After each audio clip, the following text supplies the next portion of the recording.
Hey guys, so today's video is not something that I normally would upload or normally talk about. I just felt like if I didn't make this video, it would be irresponsible of me, given with what's going on in the world right now. I just want to clarify, if you're an all lives matter type person who is not willing to listen and really understand where I'm coming from, where the movement is coming from, then you can exit stage left or right. I will say that I'm the type of person, when things are hard or just talking about feelings, I tend to like joke around a little bit. So if it feels like I'm not taking it seriously, I actually am. It's just how I cope, it's how I deal with things. But this is a very serious issue. If you are unaware of what's going on, we are literally in the middle of a civil rights movement, in the midst of a global pandemic. What a time to be alive. This movement has been triggered, it has started because of the unfortunate tragic murder of George Floyd, who was murdered by the police. It's all over the news. I will put information and links and everything down below, as well as petitions.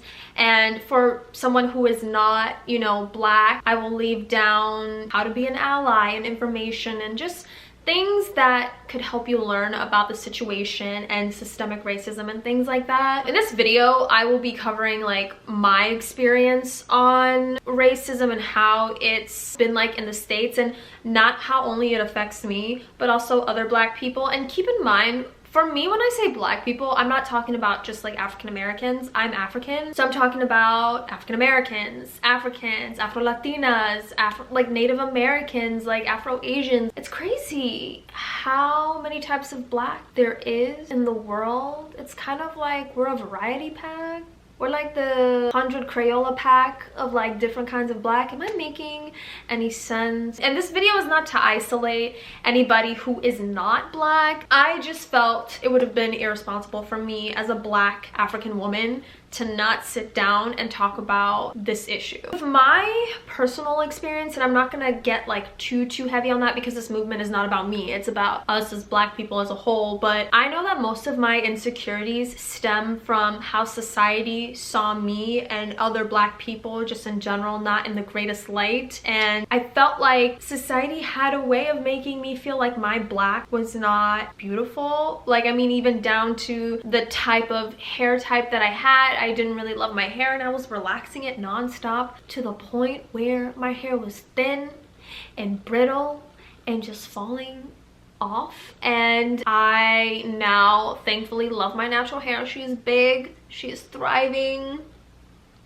she's beautiful. But I remember growing up, society, I mean even now, to be honest with you, it's like if your hair is not super defined, curly and long, or if it doesn't look like a certain type of curl, or if it's not straight, then it's not desirable, it's not like beautiful. But like now I'm like, big hair, don't care, okay? I remember when I was younger, like a lot of my insecurities stem from that, and just the features and things that made me look Black, I would just be like, oh, I don't like this about myself. I was having a moment where I hated my nose.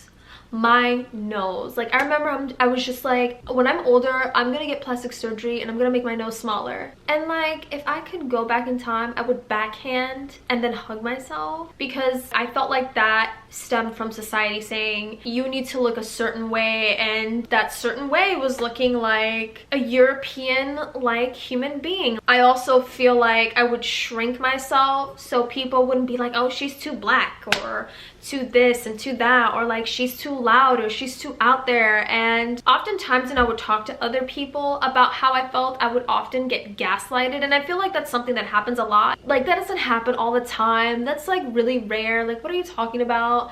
And I'm just like, but I feel these things. I feel like now that I've grown up and I'm a little bit more vocal about things that I go through, a lot of people have felt the same. I remember when I was younger, I would face a lot of microaggression, and I would like question myself because people would make me feel like I was going crazy. But like now that I've grown up, other people are like, no, when I was growing up, I was going through the same thing too. Even just now, people will be like, oh, you're from Africa, you don't look like you're African, like a typical African. Find me what a typical African looks like. Guys would be like, you're the type of Black girl I date. And I'm just like, wait, what's wrong with the rest of us Black girls? Like, I don't get it. In high school, I even remember somebody telling me that they would not introduce me to their parents because I was Black and their parents didn't like Black people. And I was confused because I was like, honey, like I don't I don't get it. You would think as time has gone on and that I've gotten older that these things don't exist. Honey, they exist. They exist in the workplace. They exist in just freaking general. Even now, like on YouTube, I get a lot of people commenting on my race, and it's just like when people are like, you talk white, and I'm like, well damn, how do you want me to talk? Like, people are so into stereotypes about how black people should look like, how black people should act like, and I'm just like, black people are human beings, and like the rest of the human race, we are our own individuals. Everybody like acts differently and they are differently, but it doesn't make them any less black, or it doesn't make them, it shouldn't be that black people fit into a certain stereotype. Racism and things like that are still very much alive. This year even, I had a moment where, for those of you who don't know, I'm a server, and I experienced something. Well, I've experienced many things at this job when it comes to race, but I had a guest and I was helping a fellow server out, and this fellow server happened to be black. I guess this gentleman felt some type of way, and he went to a manager and a hostess and demanded that he be served by someone who was not black. And in my mind, I'm like, sir, your food is gonna taste the same whether it's my black behind handing you something or somebody's white behind handing you something. Like, I didn't get it. There was a disconnect there with his mind and common sense. It sucks that there are people out there like this, and that people like this are teaching their children this kind of behavior, and it just trickles down. I think my case is also very peculiar because I am married to a white man, and this white man is very foreign. He is imported, just like me. He's from Serbia, for those of you who don't know. And in Serbia, racism against black people really isn't a thing. If anything, when I was there, it was mostly that they were fascinated and curious and would ask questions, and it wasn't ignorant, it wasn't annoying. It was more so that they were fascinated and curious and just wanted to know certain things. For them, I think it was more so of a learning experience. I can definitely say in Serbia, I feel much more comfortable there than I have in the States, and I have lived here for a very long time. Being married to Dan has been very interesting because it brought up a lot of tough conversations. Even before we got married, I had the conversation with him and his white privilege, which is very much a thing. He didn't understand it because in his mind, it's just like, racism is wrong. Black people are human beings. Why doesn't the world understand that? And I'm just like, honey, I don't know. I also had to teach him the history of this country. I had to teach him who Martin Luther King Jr. was and who Malcolm X was. By the way, fun fact, people say when I have glasses on, I kind of look like Malcolm X. I really do think it's the jawline, but I ain't mad at it though. He's a handsome fella. But I also had to educate him on systemic racism, how it's real, where it started from, and just also how life will possibly be like for our biracial children, because although they may be white and black, the world will perceive them as black. Society will probably treat them a certain way, but having these conversations with him has been educational for him and also educational for me. I even had to explain to him that interracial marriage was illegal under 100 years ago, and that is crazy. Like, how are you gonna tell me who I can love based on their race? It's just, it's very sad. Very much a Black Lives Matter person, and when I say that, I'm not saying that Black lives are here and everybody else is down here. In fact, it seems like everybody else's life is up here and ours don't mean anything and it doesn't have any value. And all we're trying to say is we want to be treated like everybody else. We wanted to be treated like human beings. Aside from that, I also get DMs from younger girls and guys about being black and how I'm comfortable in my blackness, because being black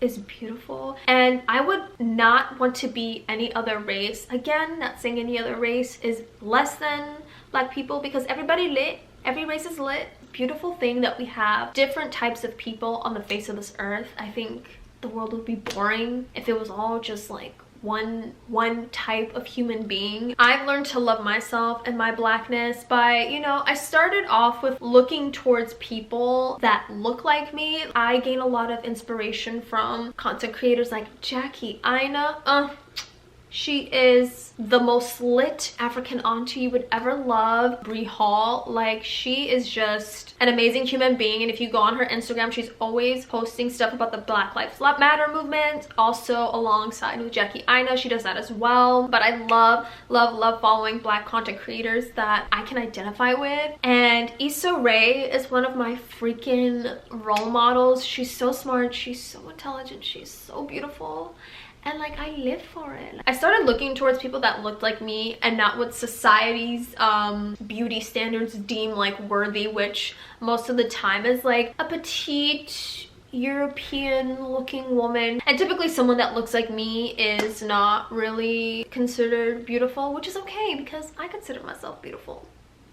I know my husband considers me beautiful. I've definitely had my fair share of struggles. Like, even when people were shocked that I was married to a white guy, and it kind of brought into question my blackness and who I am as a person. And although my children will be born and probably their melanin will be diluted, which is fine, it's fine, it doesn't mean they'll be any less black and that their blackness will be less beautiful. Am I making sense? I feel like I'm rambling at this point. But back to my point of how I gained confidence, I just started looking towards people who looked like me. It has made a world of difference, which is why representation in the media is very important, because growing up I didn't see that and I thought there was something wrong with the way I looked like. And it's very interesting because brands will take from Black people like fashion, music, our vernacular.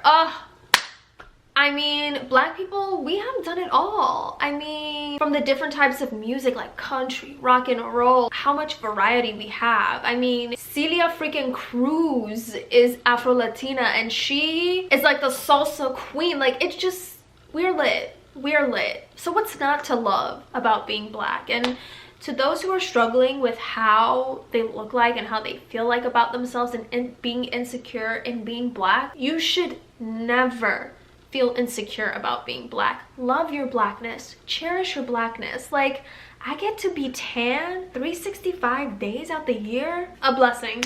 A blessing. Well, right now I look kind of yellow because I've been in quarantine. But honey, when that sun hits and I get darker, I remember I had this moment to myself where when I stopped looking at society's beauty standards, which did not match what I look like, I was like, you know what, my Black is beautiful. My nose, my hair, just everything about me that makes me Black is beautiful, and I'm so freaking proud. I'm so freaking proud. Even here on YouTube, oftentimes I make jokes about, you know, stereotypes about Black people. Like, I laugh at those stereotypes and I make fun of those stereotypes. I hope I made sense in this video. Again, I just want to reiterate, not to say that any other race or any other type of human being is less than. We just want to be equal to, and I want to say thank you for those who are allies, who have been fighting with us against this movement. I will be linking information down below or in my top comment where you guys can get informed about being an ally, about petitions, about everything and all that good stuff. I hope this video wasn't disorganized and it was very informational for people. I hope you all are doing well, and I hope you guys carry on and have a great day, have a great night, have a great week, and just know that your Black is beautiful, you know? And ain't nothing wrong with it.